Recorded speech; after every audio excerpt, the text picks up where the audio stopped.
Welcome to the Tech Egg. Don't get scrambled. Enjoy the video. You start by confirming essentials: a stable Wi-Fi or cellular connection and enough battery.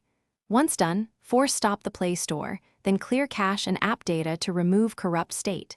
Next, check Google Play services for pending updates and install them. Make sure to reboot your device after updating. These steps resolve most startup errors because they remove stale files and ensure core services are current. If a simple restart doesn't help, proceed to account and system checks next. Now you focus on deeper fixes. First, remove your Google account, reboot, then add it back. Wait until contacts and settings finish syncing because sign and glitches block downloads. Once done, go to the Play Store app settings and uninstall updates or reset app preferences to restore defaults.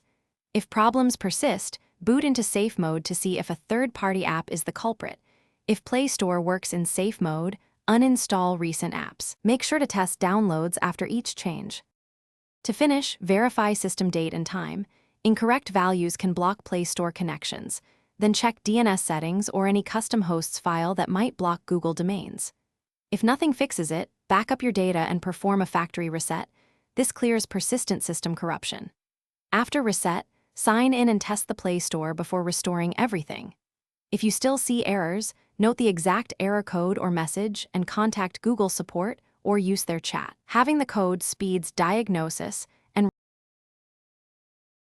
Thanks for watching. Consider subscribing if I helped unscramble your problems.